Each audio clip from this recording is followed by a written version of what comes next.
Hello students, welcome to Pi maths classes. तो आज हम क्लास 10th का जो चैप्टर है उसको आज हम स्टार्ट करने वाले हैं। तो क्लास 10th का ये चैप्टर जो बहुत ही इंपॉर्टेंट चैप्टर है, बहुत अच्छा सा चैप्टर है, बहुत ब्यूटीफुल चैप्टर है, जिसका नाम है पॉलिनोमियल। ठीक है, चैप्टर 2 है क्लास 10th का। और जैसे सिलेबस रिड्यूस हुआ है तो उसके अकॉर्डिंग ही हमारा ये पूरा का पूरा सेशन चलेगा। ठीक है, तो अभी हम जो भी इस चैनल पे जो भी आप पढ़ोगे वो 2023 और 24 के सिलेबस के अकॉर्डिंग ही आप पढ़ोगे, तो उसके अकॉर्डिंग ही हमको बोर्ड की तैयारी करनी है। तो चलिए स्टार्ट करते हैं। What is polynomial. देखो, पॉली का मतलब क्या होता है, पढ़ा होगा। पॉली का मतलब होता है मैनी। पॉली का मतलब क्या होता है, मैनी। और नॉमियल का मतलब क्या होता है, टर्म, है ना। 9th क्लास में आप पढ़ चुके हो। तो इसका मतलब इसके अंदर बहुत सारी क्या होती है, टर्म्स होती है। ठीक है, जैसे आपने पढ़ा होगा टाइप्स ऑफ पॉलिनोमियल, है ना, based on number of terms. तो सबसे पहले आपने इसके अंदर मोनोमियल पढ़ा होगा। ठीक है, तो क्या होता है भाई मोनोमियल। तो मोनोमियल क्या होता है, जिसके अंदर सिंगल टर्म हो, जैसे ये एक्स है, ये मोनोमियल हो गया। ठीक है, बाइनोमियल क्या होता है, बाइनोमियल जिसके अंदर क्या हो, टू टर्म्स हो, लाइक x+2 हो गया। ठीक है, तो ये सारी टर्म्स होती है, जैसे x³ हो गया, x हो गया। अगर कोई कांस्टेंट नंबर है तो भी वो टर्म्स में काउंट होती है। ठीक है, फिर आपने पढ़ा होगा ट्राइनोमियल। क्या पढ़ा था आपने, ट्राइनोमियल पढ़ा होगा आपने, ट्राइनोमियल। तो ट्राइनोमियल के अंदर क्या हो जाती है भाई, आपके पास 3 टर्म्स आ जाती है ना। तो इस टाइप से ये होते हैं आपके पास पॉलिनोमियल्स के टाइप्स। आई होप बात समझ आई होगी। और पॉलिनोमियल के लिए हमने 9th क्लास में ये पढ़ा था कि अगर कोई भी वेरिएबल है, जैसे x है, इसकी जो पावर होती है, इसकी जो क्या होती है, पावर होती है, वो हमें से एक होल नंबर होनी चाहिए। क्या होनी चाहिए, एक होल नंबर होनी चाहिए। और जो कांस्टेंट टर्म्स होती है हम इसको जीरो पॉलिनोमियल कहते हैं ना। कोई भी आपके पास कांस्टेंट जो टर्म है, कांस्टेंट टर्म, उसको हम क्या बोलते हैं, तो इसको हम बोलते हैं जीरो पॉलिनोमियल। क्या बोला जाता है, जीरो पॉलिनोमियल। इसको जीरो पॉलिनोमियल कहते हैं कांस्टेंट टर्म्स को।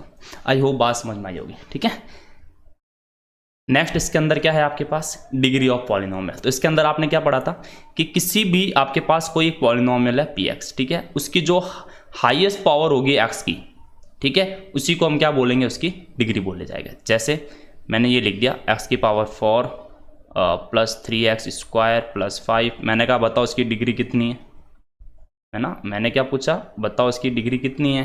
तो तुम क्या कहोगे भाई, इसकी डिग्री कितनी होगी, जो x की हाईएस्ट पावर, और हाईएस्ट पावर कितनी है, 4 है, तो इसकी डिग्री कितनी हो जाएगी, 4 हो जाएगी। ठीक है, किसी भी वेरिएबल में, जरूर नहीं x में हो, अगर आपको y में भी देखना है, इसकी बताओ डिग्री कितनी होगी, तो हाईएस्ट पावर 10 है, तो इसकी डिग्री कितनी हो जाएगी, 10 हो जाएगी। आई होप बात समझ आई होगी। ठीक है, अगर 10 है तो इसकी पावर, इसकी डिग्री कितनी हो जाएगी, 10 हो जाएगी। तो इसको हम बोलते हैं डिग्री ऑफ पॉलिनोमियल। अब डिग्री के बेस पर आपके पास टाइप्स ऑफ पॉलिनोमियल में आएगा, सबसे पहले आएगा लीनियर पॉलिनोमियल।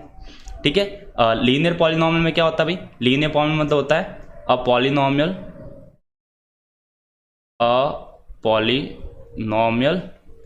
ऑफ डिग्री 1, है ना, जिसके अंदर एक डिग्री हो, जिसमें x की जो पावर है वो 1 हो, उसको हम बोलते हैं लीनियर पॉलिनोमियल। जैसे हो गया x+4, ये आपका लीनियर पॉलिनोमियल हो गया। ठीक है, क्योंकि यहाँ पे x की पावर क्या है, 1 है, हाईएस्ट पावर 1 है, इसलिए लीनियर पॉलिनोमियल हो गया। क्वाड्रेटिक पॉलिनोमियल क्या होता है, अ पॉलिनोमियल ऑफ डिग्री 2, जिसमें x की हाईएस्ट पावर क्या होगी, 2 होगी। जैसे आपने लिख दिया x² प्लस 5x प्लस 6, ये आपकी क्या हो जाएगी, क्वाड्रेटिक पॉलिनोमियल हो जाएगी। आई होप बात समझ में आई होगी। नेक्स्ट है आपके पास क्यूबिक पॉलिनोमियल। क्यूबिक पॉलिनोमियल मतलब जिसकी डिग्री कितनी हो, आपके पास 3 हो, उसको हम क्यूबिक पॉलिनोमियल कहते हैं। जैसे ये हो गया 3x की पावर 3 प्लस 4x प्लस 5 हो गया। ठीक है, तो इसके अंदर हाईएस्ट पावर कितनी आ रही है, 3 आ रही है, तो ये क्यूबिक पॉलिनोमियल हो गया। 4 को हम, जो पावर 4 हो, उसको हम बाई क्वाड्रेटिक कहते हैं। ठीक है, वो आपको पढ़ना नहीं है, आपके पास बस क्या होनी चाहिए, आपको 3 ही बातें पढ़नी, एक तो लीनियर, एक क्वाड्रेटिक, और थर्ड आपका क्या हो जाएगा, इसके अंदर क्यूबिक पॉलिनोमियल हो जाएगा। ठीक है, यही आपको इसके अंदर पढ़ना है। तो आई होप बात समझ में आई हो। जैसे अगर मैं एग्जांपल में कुछ बताऊं और आपको आइडेंटिफाई करना है कि किस टाइप का पॉलिनोमियल है।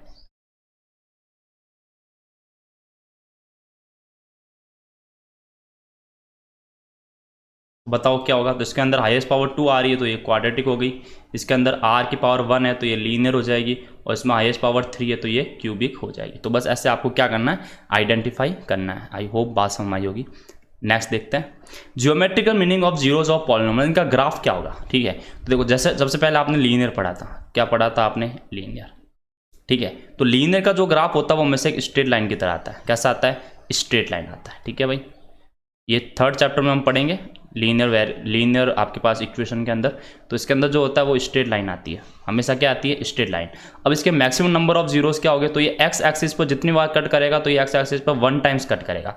तो इसके मैक्सिमम नंबर ऑफ जीरोज जो होंगे ना, मैक्सिमम नंबर ऑफ जीरोज वो आपके कितने हो जाएंगे? 1 हो जाएगा, है ना। यानी अधिक से अधिक एक इसका जीरोज आ सकता है। हम आगे पढ़ेंगे कि जीरोज क्या होता है। ठीक है, तो जीरोज का मीनिंग इधर है नहीं, आगे हम पढ़ेंगे जीरोज का मीनिंग क्या होता है। ठीक है, जीरोज ऑफ पॉलिनोमियल क्या होता है हम आगे बात करेंगे। तो ये होता है जीरोज। ठीक है, तो ज्योमेट्री का देखें तो जीरोज क्या भाई? Zeros of polynomials are the points where its graph cuts the x axis. जहां पर वो एक्स एक्सिस को कट करता है वही उसका क्या हो जाएगा? जीरो। जैसे ये नेगेटिव, मतलब मान लो ये -1 पर कट कर रहा है, ठीक है, तो उसका जीरोज क्या हो जाएगा? -1। ये हो सकता है कि इस टाइप से भी कट कर रहा हो, इस टाइप से भी कट कर रहा, ठीक है, बात है इस समय। तो एक्स एक्सिस को वो जहां पर कट करेगा वही उसका क्या हो जाएगा? जीरोज होगा। और स्ट्रेट लाइन है तो वो एक्स एक्सिस को एक बार कट करेगा। कितनी बार कट करेगा? एक बार। अब अगर हम बात करें क्वाड्रेटिक की,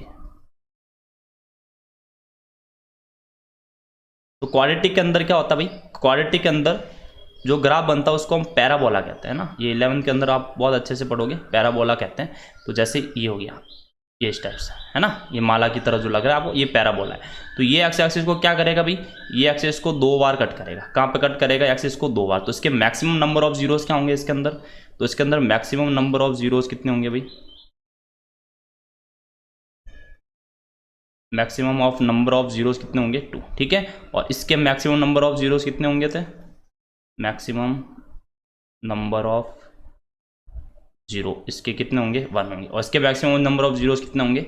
2 होंगे। ठीक है, अब जब हम 4th चैप्टर पढ़ेंगे क्वाड्रेटिक इक्वेशन, उसके अंदर मैं वापस आपको सारे बता दूंगा कि मैक्सिमम नंबर ऑफ जीरोस 2 होंगे, 1 भी जीरोज हो सकता है और कोई भी जीरोज नहीं होगा अगर वो एक्स एक्सिस को कहीं भी कट नहीं करेगा। जैसे मान लो मैंने ये बोला, ये कट ही नहीं कर रहा ये वाला एक्स एक्सिस को, ये इसका मतलब यहाँ पे कोई जीरोज नहीं होगा। और अगर वो एक्सिस को एक बार कट करता है ना, जैसे मान लो इसने एक ही बार कट किया था, तो इसका एक जीरोज होगा, है ना, या बोल सकते हैं दोनों जीरोज इक्वल होंगे। क्या होंगे? इक्वल होंगे। ठीक है, तो इस टाइप से हम सारा का सारा कॉन्सेप्ट समझेंगे एक्सरसाइज जो आपकी 4 पढ़ेंगे उस समय। क्वाड्रेटिक का कुछ फिक्स नहीं है। क्वाड्रेटिक का मतलब क्या हो गया भाई? क्वाड्रेटिक का मतलब वो 3 बार कट करेगा इस टाइप से। ठीक है, ये वाला, ये क्या कर रहा है? क्वाड्रेटिक 3 बार। तो इसके जो मैक्सिमम नंबर ऑफ जीरोज जो होंगे ना, ये सॉरी क्यूबिक है ना, ये जो ग्राफ है वो क्यूबिक का होगा।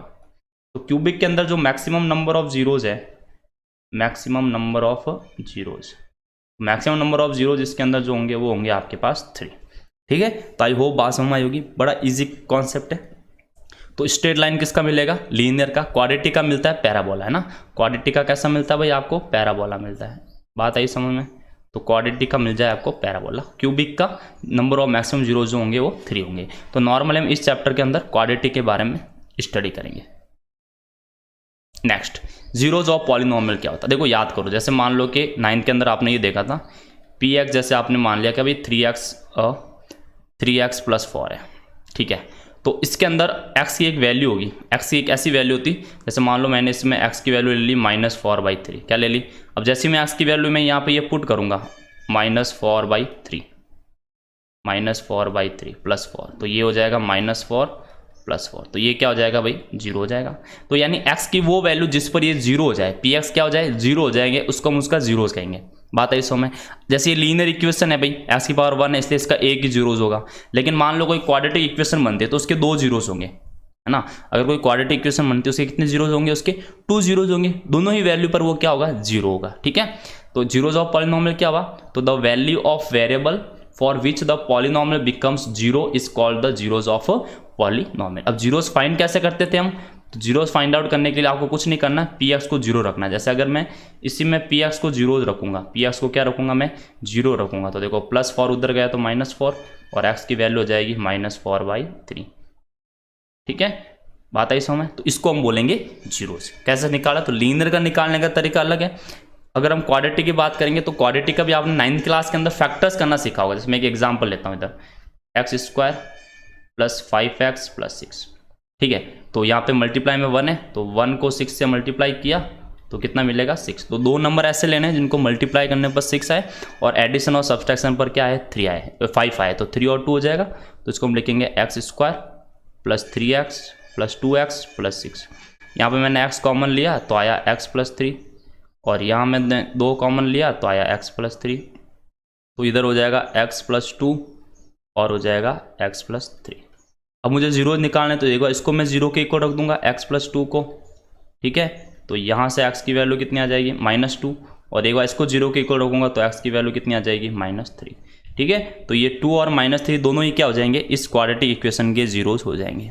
तो जैसे आप x की वैल्यू -2 पुट करोगे, ठीक है, x की वैल्यू क्या करोगे आप -2 पुट करोगे तो ये 0 हो जाएगा, ठीक है। और जैसे आप +3 पुट करोगे तब भी ये क्या हो जाएगा, आपका 0 हो जाएगा। तो आई होप कि जीरोस वाला कॉन्सेप्ट आपको समझ में आया होगा। नेक्स्ट है relationship between zeros and coefficient of a polynomial. एक क्वाड्रेटिक पॉलिनोमियल है, ठीक है। तो हम ऐसे लेट करते हैं कि हमारा कोई क्वाड्रेटिक पॉलिनोमियल है, उसकी जनरल फॉर्म ये होगी ax² + bx + c, ठीक है, where a is not equal to 0। और a b c तीनों की तीनों कांस्टेंट टर्म है, a b and c are constant. ये क्या है भाई, कांस्टेंट है। तो इसके कोई ना कोई 2 जीरोज आएंगे ना, तो हम लेट करते हैं, लेट अल्फा, इसको अल्फा कहेंगे, and beta are the zeros of polynomial, ठीक है। जो भी आपको दे रखा है उस पॉलिनोमियल के अल्फा और बीटा इसके जीरोज हो जाएंगे। तो देखो अल्फा और बीटा क्या हुए, जीरोज हुए, ठीक है। तो ये आ गया जीरोज। और कोफिशिएंट देखो ए क्या है, ए क्या है, ए बताइए क्या है, ए क्या है, ए है कोफिशिएंट, इसको मैं शॉर्ट में ऐसे लिखूंगा, कोफिशिएंट ऑफ x²। ए क्या है, कोफिशिएंट ऑफ x²। बी क्या है भाई, बी है कोफिशिएंट ऑफ x। सी क्या है, सी है आपके पास कांस्टेंट टर्म। सी क्या है भाई, सी है आपके पास कांस्टेंट टर्म। आई होप छोटी सी बात है जो आपको समझ में आई होगी, ठीक है। तो अब हमको क्या करना है कि अल्फा और बीटा का रिलेशन इन ए बी और सी के साथ हमको देखना है, ठीक है। तो मैं सिंपल से फॉर्मूले वो आपको याद करना है। पहला फॉर्मूला क्या है भाई, जिसको हम बोलेंगे सम ऑफ जीरोस। क्या बोलेंगे, सम ऑफ जीरोस, ठीक है। सम ऑफ जीरोस यानी अल्फा प्लस बीटा। ये किसके इक्वल होगा, ये इक्वल होगा आपका -b/a के इक्वल। किसके इक्वल होगा ये, -b/a। अच्छा बी क्या है भाई, आप मुझे बताओ बी क्या है, तो आप बोलोगे ये होगा आपका कोफिशिएंट ऑफ x। बी क्या है आपका, कोफिशिएंट ऑफ x। ए क्या है भाई, ए है आपका कोफिशिएंट ऑफ x²। ए क्या है आपका, कोफिशिएंट ऑफ x²। तो ये हो गया आपका फॉर्मूला। सेकंड फॉर्मूला ये बार बार यूज करेंगे आगे तो पता चल जाएगा इसको कैसे यूज किया जाता है, ठीक है। नेक्स्ट है आपके पास प्रोडक्ट ऑफ जीरोस, है ना, सम नहीं प्रोडक्ट है। नेक्स्ट आपके पास क्या है, प्रोडक्ट ऑफ जीरोस। सेकंड है product of zeros. Product of zeros क्या होता है भाई, प्रोडक्ट ऑफ जीरोस जिसको हम c/a से डिनोट करेंगे। तो प्रोडक्ट ऑफ जीरोस मतलब अल्फा मल्टीप्लाई बीटा। इसका जो फॉर्मूला होता है वो होता है c/a। c क्या है भाई, c है कांस्टेंट टर्म, और a क्या है, a है कोफिशिएंट ऑफ x²। a क्या है आपके पास, कोफिशिएंट ऑफ x², ठीक है। तो बस ये 2 फॉर्मूले आपको क्या करना है इसके अंदर याद रखना है। अब इसको हम सब वेरीफाई भी करेंगे, सब कुछ हम आगे इसके अंदर पढ़ेंगे, ठीक है। तो आई होप इतनी सी बात आपको समझ में आई होगी कि किस तरीके से आपको इसको करना है, ठीक है। और नेक्स्ट वीडियो हम क्या करेंगे, इनके ऊपर क्वेश्चंस के बारे में बात करेंगे।